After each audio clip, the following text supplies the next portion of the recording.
Hello everyone from Dubai. My name is Lavanya and I'm covering the ICC Women's T20 World Cup for Sportstar.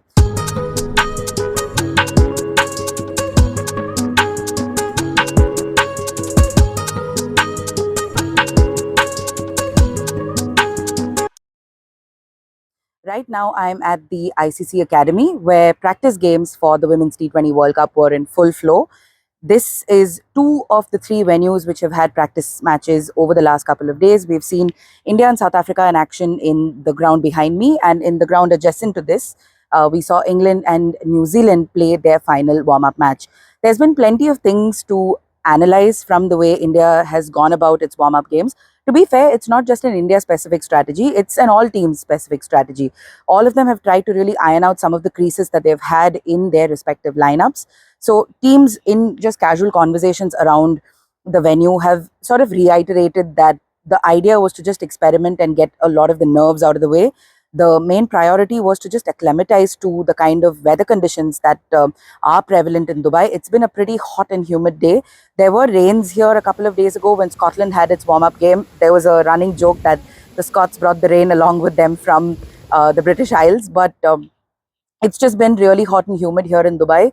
Up until I think 5:36 in the evening, it was difficult to stand without really soaking yourself in sweat. But after that, we've seen a little bit of a wind course through both these grounds and just the city in general. So that sort of negated the dew factor, at least in these grounds. What we understood of these practice games were that the wicket was a little challenging. There was a lot of grip. So teams that were batting first would sort of struggle to really get going or lose a lot of wickets in clumps right at the start. So it was good practice for a lot of these teams to not just, get into their head and get stuck in terms of building an innings or even chasing that innings down, as we saw in some of these cases. In today's warm-up games, we saw England, which was in a precarious position after losing 5 wickets, sort of resurrect its innings and manage to cruise to a win, while South Africa did not manage to chase down a target despite sort of restricting India to a more or less modest total. One interesting thing that we saw during the warm-up matches was Harmanpreet has brought herself in the number 3 position in both the games against West Indies and against South Africa. I doubt this is going to be a permanent arrangement for the batting lineup, but the fact that she's potentially taken some time away from someone who could actually slot into that number 3 slot is a little worrying. We've got the captain's press conference on the 2nd, so that'll give us an opportunity to really ask her about that. But as it seems, all teams have had a couple of opportunities to really get going in the heat of Dubai, which seems to be the primary concern for most players out here.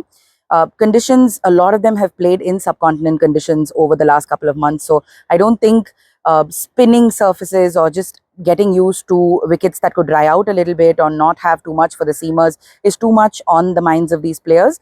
A lot of them have been focusing extensively on their batting to be able to counter any low bounce or any slow surfaces that might prove to be an obstacle. One of the biggest challenges for some of these teams will be fielding under lights, especially in venues like Dubai. It's got that ring of fire, the kind of circular lights that you see, as opposed to the kind of towers that we see behind me. So fielding under that is going to be a bit difficult, because today we saw Jemimah was brilliant. She took a couple of catches, but she also dropped a fairly regulation one. I don't know if it was because the light got right into her eye. Plenty of little things like this need to still be ironed out, and teams do have a couple of days before we get going on October 3rd. Do make sure to catch all of the updates from the ICC Women's T20 World Cup on Sportstar. I'm here for the entire duration of the tournament, and you can follow all of the updates from as many games as possible on the social media handles of Sportstar. Please keep tuning in to our coverage. We'll be back with another video tomorrow.